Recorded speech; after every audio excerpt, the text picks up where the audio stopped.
That's your money saying it's time for a McDonald's run. Because with new McValue at McDonald's, you get more than you expect. Like buy a 6-piece McNuggets and add a McChicken for just $1. Your money says let's go. Get more than you expect with new McValue. Prices and participation may vary. Valid for item of equal or lesser value.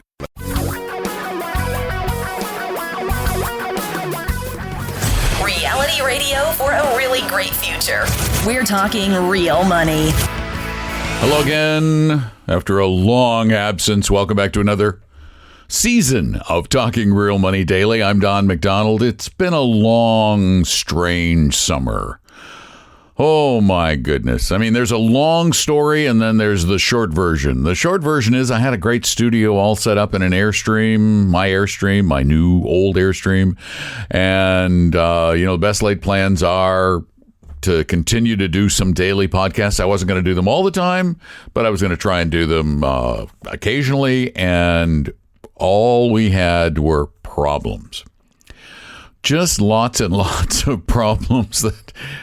one of which was just short time into the trip, the Airstream's 12-volt system went wacky.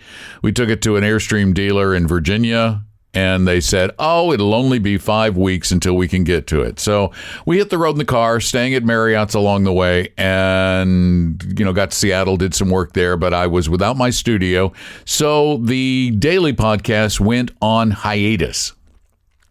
But now the world is back in sync, and I'm back in my studio with right equipment and a new relaxed attitude after a summer on the road. Great summer on the road, though. Really was fun. Met a lot of nice people. Went to a lot of gorgeous places. Came out to Seattle and met a lot of listeners to the show, and just generally had a terrific time. But now it's time for the real world, and it's time to get back to your questions and calls and to talk about some of the things that I think are worth considering.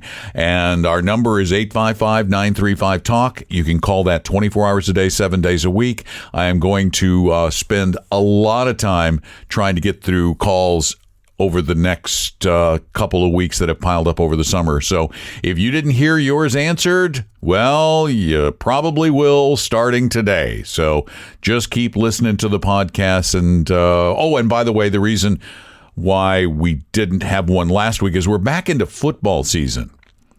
And so we occasionally have our show on Como Radio in Seattle preempted by Washington Huskies football, and that's what happened last Saturday. So there wasn't a weekly or the 2 weekly podcasts this week. But I'm going to make it up to you with bonus editions. In fact, this one I'm recording on a Sunday, and I'm going to try and get it up on the web today, if all goes according to plan. I was delayed actually a week getting back into the studio because we decided to actually follow the advice of the Weather Service and the governor and all the officials here in Florida and not drive into Florida with gas shortages and people being evacuated. So we stayed in Virginia and didn't get back until after the hurricane had passed. But the hurricane, the news coverage actually, not the hurricane itself, because hurricanes happen. Just like bad stock markets happen. And I discovered a similarity in the way the news covers things that happen, particularly bad things. We love to be scared. We love to be frightened. I think that it's part of the human experience. And I know that television, news, and other media, radio, print, they get this. That's why you've got the weathermen standing out there in the storm, leaning into the gusts and up to their ankles in water because they found the only puddle. It's to excite and frighten you a little bit. They kept talking about how Hurricane Dorian, even when it was parallel to Central Florida and turning to the north, might still come back. We need to be vigilant because they want to keep you watching. They want to keep you scared. And that's just what happens on CNBC or Fox Business.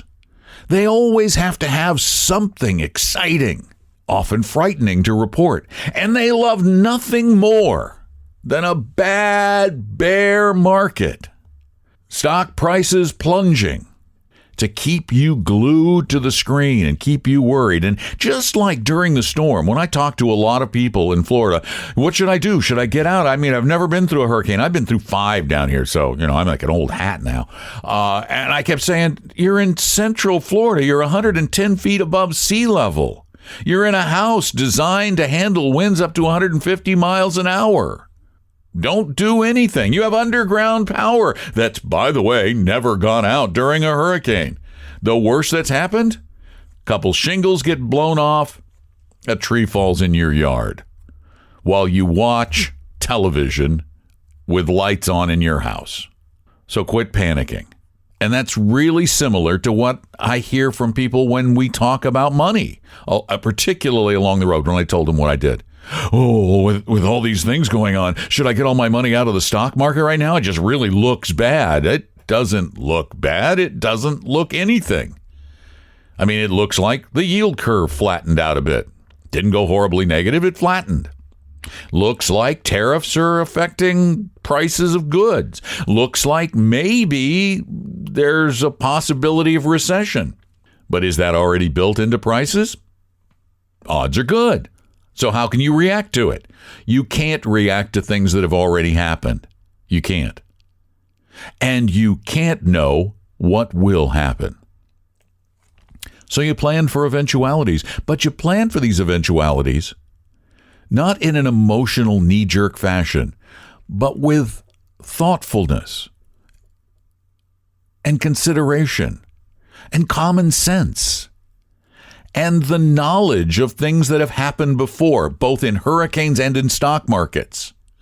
2008, that was the worst recession almost any of us have ever seen. Very few are left who lived through the Great Depression and remember the true pain, financial pain of that. 2008 was that, or close. And yet, it ended. It faded. We have to remember, even during the Great Depression, when 25% of Americans were unemployed, flip that over. 75% were employed. Not everybody was hungry. Yeah, it was a struggle. In 2008, unemployment rose. A lot of people suffered. Absolutely. Some still do. That's the way of life. Some suffer, some don't. So I guess what I'm saying is have a plan, base it on logic and science and research, and stick with it, and don't react emotionally. 855-935-TALK is our phone number. Anytime, 24 hours a day, 7 days a week here on Talking Real Money Daily. Also, we take calls live most Saturdays between 3 and 5 p.m. Eastern Time. We won't next Saturday. We're preempted by the Huskies again. And then I'm flying out to Seattle for a while, so there'll be a few more missing daily podcasts. I can't do these while I'm in Seattle. It's just impossible. I don't have the studio. I don't have the means by which to do it, along with all the classes I'll be teaching out there. So, but keep listening. I'm going to put some extras up at talkingrealmoney.com and on all your favorite podcast services. And you can call, and I'll get you in the queue for questions, but it'll probably be a couple of weeks. 855-935-TALK, 855-935-8255. And let's start working on the backlog right now. Hello, Tom and Don. 2 questions. One, I recently received a letter from Vanguard, and I do invest in the Vanguard Total World Admiral Shares Fund. For your guys' great recommendations. The letter was in regards to switching from the VTWAX and their recommendation to switch to the VT Fund, their new Vanguard Total World ETF, and their point being was reducing costs with the expense ratio. The VTWAX expense ratio, as you know, is 0.10% currently, and they recommended switching to the VT with an expense ratio of 0.09%. So I guess that's gaining back 1 basis point. My question is it worth it? Is it worth it to switch from the VTWAX to the VT fund, their ETF? And then secondly, I just want to understand more, Don. I know you've expressed ETFs are okay, but they're not your favorite, and I just wonder if you can elaborate on that more, with staying in the index mutual fund compared to going to an ETF. I just really don't understand the pros and cons, features and benefits. So just more info on index mutual funds and why you're not particularly the greatest fan of going the ETF route. Thanks greatly. Look forward to your response. That seems very strange. I wonder why Vanguard would want to do that. I guess probably because it's a little bit more expensive for them to have clients in the mutual fund. There are different reporting requirements and the like, but I wouldn't do it for 1 basis point. No, I would stick with the VTWAX. VT is great if somebody's just getting started and doesn't have the $3,000 it takes to get into VTWAX. But as you mentioned, I'm not 100% comfortable with ETFs. I'm 100% comfortable with Vanguard mutual funds. I'm about 95% comfortable with their exchange traded funds. And it's not because of a problem with Vanguard, it's just exchange traded funds in general. They are designed as trading vehicles. They're designed to be traded throughout the day. That's not something you want to be able to do. It's better, one, if you can keep yourself from even being able to do it. But the other thing I worry about just about ETFs in general is what happens to them in a freakish market like the flash crash we had a few years ago, where everything fell really rapidly because of some kind of computer glitch. And all of those who make markets in the securities that underlie those ETFs suddenly stepped back. And the ETF prices went out of sync with the price of the basket of securities. And that, if that extends or we get into something that I cannot possibly imagine, I'd rather be in the product that I'm 100% comfortable with, or maybe, let's say 99.9. The 100's a little extreme. Can't be totally comfortable with anything. Versus the one I'm 95% comfortable with. And there are a lot of ETFs, by the way, that I'm 0% comfortable with. They're just too weird. So I wouldn't make the change, but I wouldn't be reluctant to go into a great Vanguard ETF either. I just don't see why the change is a benefit to you. 855-935-TALK, 855-935-8255. Give me a call. Here's another one. Hi, Tom and Don. Love your show. Thank you for the education that you two provide. I have a question in regards to a financial advisor and broker check. This is on behalf of my parents. When I was following the Dave Ramsey plan, he has his own Smart Vestor, and so that's how we found the financial advisor.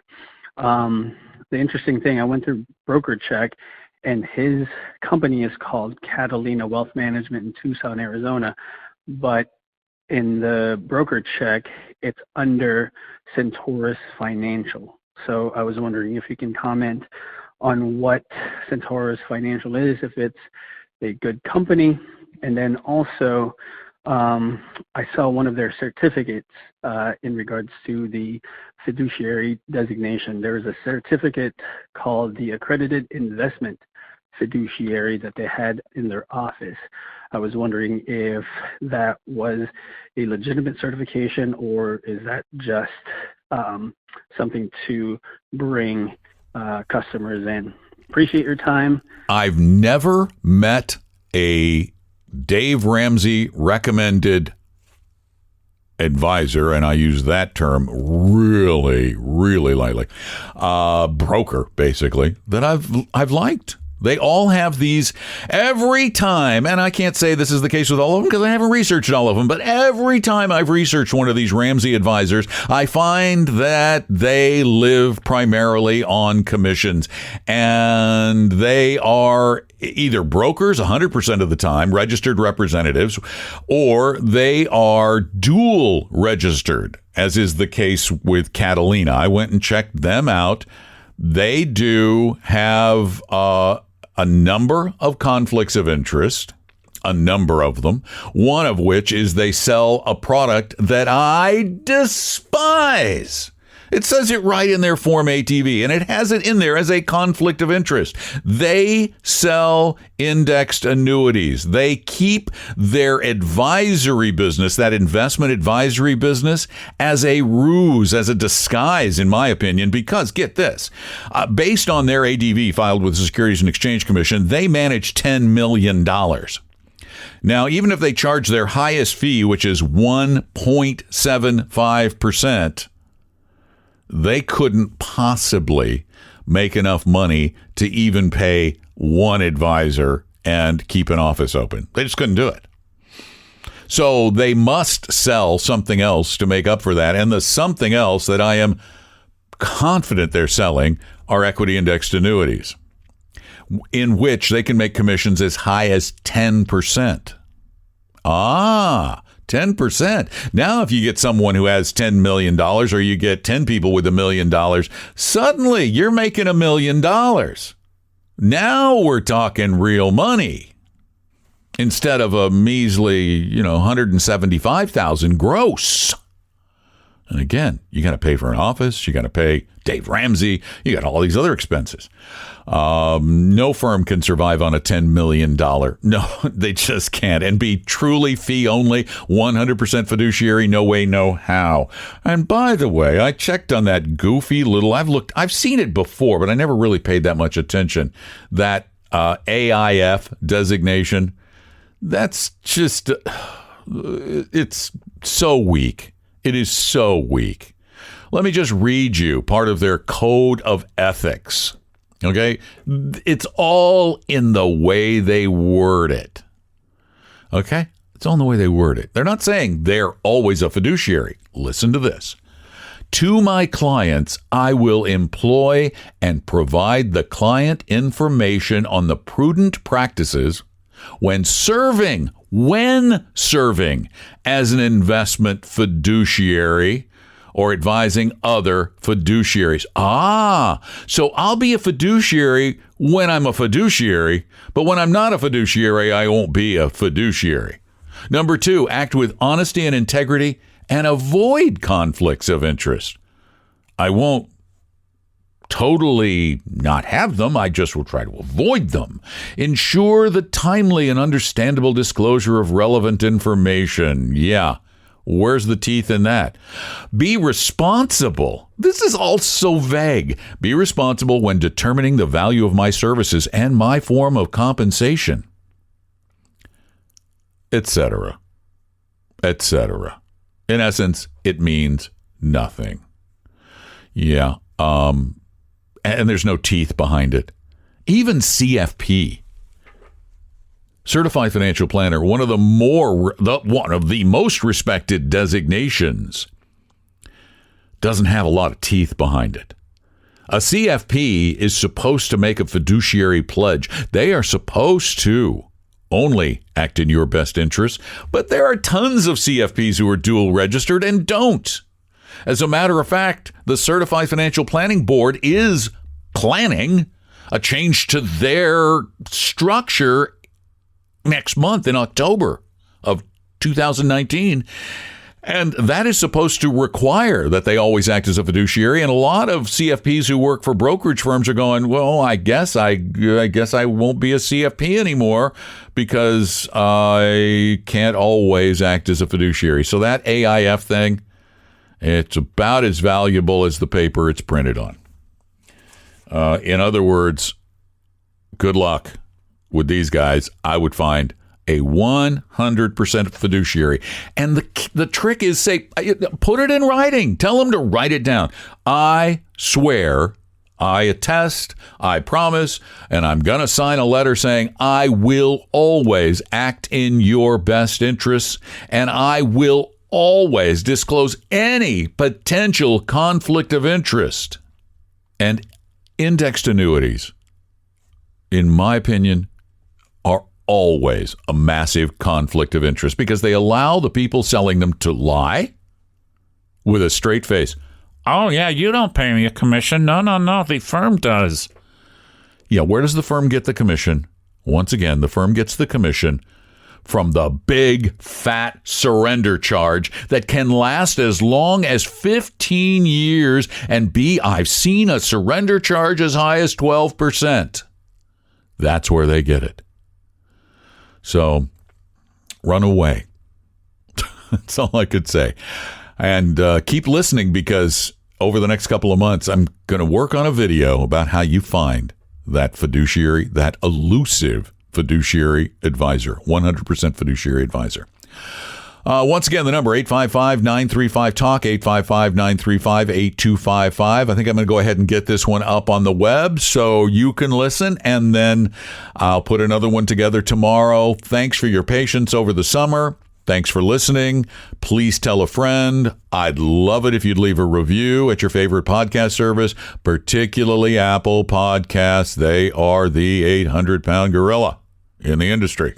It helps build an audience, and it also helps others avoid these kinds of situations. 855-935-TALK. I'm Don McDonald. Thanks for listening to Talking Real Money Daily. Talking Real Money. We hope you realize that the information provided on Talking Real Money is for educational and hopefully enjoyable purposes only. Providing personalized financial planning or investing advice takes time, so please consult with a really good fee-only fiduciary investment, tax, or legal advisor. We know a good one. Investing must always involve risk. In other words, you can and probably will lose money at times. Also, as much as you want it, no one can accurately, consistently predict the future. So past performance doesn't tell you a darn thing about what the future will bring. Unlike many other programs that say something similar, Talking Real Money is not trying to get you to buy or sell any financial products or securities. Instead, the program is provided as a public service by Vestry, a fee-only registered investment advisor. Thanks for listening, and please visit TalkingRealMoney.com for more information and disclosures. That should keep the lawyers happy.